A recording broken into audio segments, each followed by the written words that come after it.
Entonces, vamos a dar inicio a nuestro programa de hoy con una invitada especial, la doctora Ana Isabel Chávez Guzmán. La doctora Ana Isabel es graduada de UNIBE con summa cum laude, graduada también en el Hospital Clínic de Zaragoza, donde realizó su especialidad en urología. Y la doctora hoy nos trae una exposición acerca de los tumores de genitales masculinos. Muy buenos días, doctora Ana Isabel. Gracias por aceptar nuestra invitación. Los micrófonos son suyos. Hola, buenos días a todos. Gracias sobre todo por la invitación, al doctor Mateo, al doctor Soriano. Gracias por invitarme a compartir un poquito de tiempo aquí con ustedes. Sí, y cuando hablamos de tumores de genitales masculinos, vamos a explicarle a nuestros radioyentes a qué nos referimos con... Bueno, los tumores de los genitales masculinos, básicamente de testículo y de pene, son tumores sumamente raros. Son tumores, el tumor de pene se estima que a nivel mundial, en el año pasado se calculó una incidencia de un 1%, o sea que es algo que se presenta aproximadamente en 1 de cada 100,000 personas. Y al igual que el de testículo, un 2%, son sumamente raros. Básicamente son parte, ambos, de los órganos reproductores masculinos, los testículos porque son las gónadas las que forman los espermatozoides y además de esto se encargan de formar hormonas que son las principales hormonas sexuales masculinas.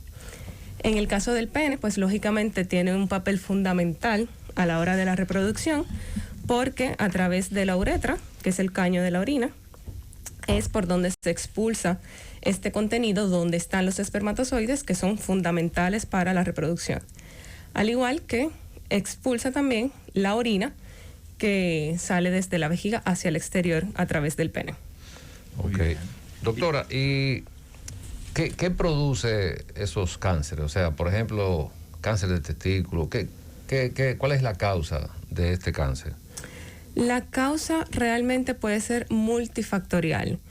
En el cáncer de testículo no hay un factor predisponente que esté 100% asociado a la producción del cáncer, pero sí hay algunas patologías que se han visto asociadas, como por ejemplo la criptorquidia, que no es más que la ausencia del descenso del testículo. Cuando el varón está en el vientre de su madre, hay un periodo donde ese testículo se empieza a formar dentro de la cavidad abdominal y por algunas razones embriogénicas ese testículo no baja a la bolsa, o sea, no baja al escroto. Y eso es un factor predisponente para padecer en un futuro de un cáncer de testículo. Hay otros factores que no se pueden prever, o sea, no se puede prevenir el cáncer de testículo porque usted no puede prevenir nacer blanco, por ejemplo, que es más frecuente el tumor de testículo en raza blanca. Y además de eso, tampoco puede prevenir el hecho de que usted haya tenido un antecedente familiar de que también haya tenido cáncer de testículo.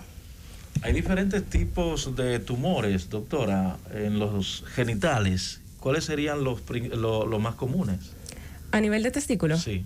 Los más frecuentes son los de la línea germinativa, ¿de acuerdo? Estos son los que se clasifican como seminomas o los no seminomatosos, pero pueden haber otra clase de tumores que son más frecuentes ya a partir de los 50 años, como por ejemplo el linfoma testicular.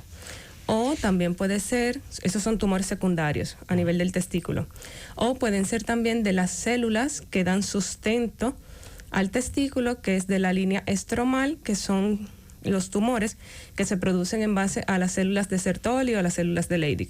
Pero los más frecuentes, que son los que se presentan en los pacientes jóvenes, porque cabe recalcar que esto es una patología generalmente de paciente joven. Entre los 15 y los 35 años es donde está la mayor frecuencia del cáncer testicular y suele ser de la línea germinal. Y entonces, pero hablamos del testículo, pero ¿para qué funcionan los testículos? ¿De qué nos sirven los testículos al hombre? Como mencionaba anteriormente, los testículos básicamente funcionan para dos cosas. La parte reproductiva, que es la formación de los espermatozoides, ¿de acuerdo? Y la parte también de la formación de hormonas. En los testículos es donde se produce aproximadamente el 95% de la testosterona, que es la principal hormona masculina. Muy bien, doctora, dos preguntitas curiosas. ¿Qué hay de cierto? ¿Eso es mito o realidad que en los tumores del pene, o sea, que afectan al pene, la higiene tiene que ver? Y la otra es, doctora, ahí mismo, ¿es mito o realidad que casi siempre lo que se afecta primero es el testículo derecho? Vamos por partes. Vamos por partes. Adelante, doctor. En la parte del pene, sí es cierto que la higiene tiene un papel fundamental. Y esto es porque en el surco, donde está la unión entre el glande, que es la cabeza del pene, y el cuerpo del pene, ahí se acumulan una serie de bacterias, hongos, virus, etcétera. Okay. Y se ha demostrado científicamente que hay dos factores muy predisponentes a la formación de un cáncer a nivel del pene, que es el Corybacterium smegmatis, que es una bacteria que produce smegma, que es lo que generalmente se conoce como... Sebo. Eso no quería decirlo, pero sí. Lenguaje llano. Entonces, doctora. esa bacteria lo que produce es que ese smegma libera esteroles y los esteroles son altamente cancerígenos. Entonces, sí puede producir un aumento de la posibilidad de tener un cáncer de pene. Además de esto, si también se acumulan virus, como por ejemplo el virus del papiloma humano, hay muchas cepas de virus del papiloma humano. Eso no quiere decir que el hecho de tener un virus del papiloma vaya a traducirse en un cáncer de pene. Lo que sí sabemos es que hay cepas que son más oncogénicas, o sea, son más factibles de producir un cáncer de pene, como por ejemplo son la 16, la 18, la 51, entre otras. Entonces, sí es cierto, es realidad, no es un mito, No es un mito. de que la falta de higiene correcta puede producir un cáncer de pene a largo plazo. Lo del testículo derecho o izquierdo. No hay una evidencia que nos hable de que haya más frecuencia a un lado que al otro. Lo que sí, para otro tipo de patologías, sí suelen presentarse más, pero en el lado izquierdo. Ok. Pero para el tema del cáncer de testículo no hay predominio de un lado o de otro. Doctora, Leyenda y urbana. si ese cáncer, como usted acaba de decir, el cáncer de pene específicamente, la higiene es un factor importante. ¿Usted recomendaría que que los hombres se circunciden si no son circuncidados al nacer? ¿Está usted de acuerdo en que debe hacerse la circuncisión para no prevenir, pero disminuir al máximo la incidencia del cáncer de pene? Por supuesto que sí. De hecho, en los judíos y en los musulmanes, donde es habitual hacerse la circuncisión al momento del nacimiento, es donde hay una menor incidencia a nivel mundial de un cáncer de pene. Entonces, claro que hay que recomendar la circuncisión para tratar de evitar pues el acúmulo de virus, bacterias, una inflamación crónica a nivel del pene, que esto a largo plazo pueda producir un tumor. Okay. Pero hay una leyenda urbana que nos dice como que depende del testículo es el sexo del individuo, tiene que ver con fertilidad. Entonces, hablando de una persona que tenga por ejemplo, dicen que del testículo derecho salen las hembras y del izquierdo los hombres. Entonces, quiere decir que si le sacan el testículo derecho, esa persona después no va a poder tener hijos, varones. Bueno, la leyenda no la conozco, porque realmente, bueno, usted lo sabe, yo tengo poco tiempo viviendo en este país, pero no me conozco muy bien la leyenda. Lo que sí queda claro es que un paciente que se le hace una cirugía por un tumor de testículo, tenemos que tratar de conservar esos espermatozoides que tiene. Y gracias a Dios en el país contamos con esa posibilidad de conservar un banco de esperma, exactamente, que le extraen los espermatozoides a ese individuo, se congelan durante un tiempo y cuando él los vaya a necesitar, pues los podemos utilizar. Entonces no importa si tiene un testículo menos, puede igual, no depende del testículo, no depende del sexo, los dos testículos pueden dar cualquiera de los dos sexos. Okay. Lo que determina el sexo es la parte genética del espermatozoide. Y es el hombre que determina el sexo. Claro, y es el hombre que determina el sexo, no el hecho de que el espermatozoide salga del lado derecho o del lado izquierdo. Eso es imposible de determinar. Digo, ahí yo difiero de ustedes. Yo creo que el sexo, quien lo decide son los dos. Porque si no hay óvulo, no hay. No, claro. Señores, recordarles para que hagan sus preguntas que estamos con la doctora Ana Isabel Chávez Guzmán. La doctora trabaja en el Hospital General Plaza de la Salud es la encargada de urooncología o urología oncológica de la Unidad Dominicana de Urología Avanzada UDUA, y también presta sus servicios en el Centro Médico Dominicano.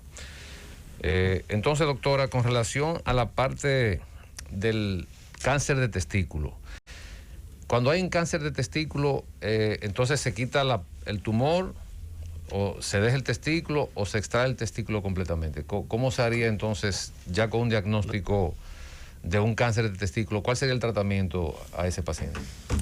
¿Y cómo se da el diagnóstico primero también? Ok, para el diagnóstico lo primero es que el paciente tiene que ir a la consulta. Y esto es algo que quiero enfatizar porque, como mencionaba anteriormente, es una patología de paciente joven, es un problema que generalmente lo tenemos en el paciente que habitualmente no va al urólogo, porque siempre estamos nosotros promoviendo que a partir de los 40 años el varón tiene que ir al urólogo para hacerse su chequeo de próstata y demás. Pero la verdad es que muchas veces dejamos pasar por alto las patologías o las diferentes enfermedades que urológicamente afectan al varón joven. Entonces, lo primero es que el paciente puede notar algún bulto a nivel de cualquiera de los dos testículos, que generalmente suele ser una masa dura, sólida, y que por lo general no produce dolor. Esto no quiere decir que no pueda producir dolor, pero la norma, la línea regular es que es una masa sólida, dura, que no produce dolor. Puede notar una aparición repentina del aumento del testículo, que tenga como más líquido o sensación de peso a nivel de la bolsa escrotal del escroto. Entonces, una vez el paciente note cualquiera de estas anomalías, va a la consulta, nosotros los exploramos, y si notamos que el testículo está pues de una consistencia más dura de lo habitual, pues empezamos a pedir pruebas. Dentro de esas pruebas, lo primero es una sonografía, donde podemos ver alguna masa dentro de ese testículo, y también es muy importante porque nos va a dar una idea de qué tipo de tumor testicular estamos hablando, pedir los marcadores tumorales.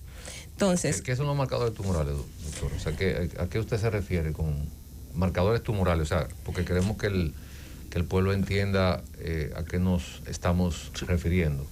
Los marcadores tumorales son pruebas a nivel de la sangre que se solicitan dependiendo del tipo de tumor que uno sospeche. Por ejemplo, para las pacientes que tienen un cáncer de mama, generalmente piden una prueba de sangre, que es el CA-125, y así sucesivamente. En el caso del testículo, los marcadores que nosotros pedimos son la LDH, la beta-HCG y la alfa-fetoproteína. ¿De acuerdo? Entonces, dependiendo de lo que salga en esas pruebas, nos va a nosotros a dar una idea de qué tipo de tumor podemos tener enfrente.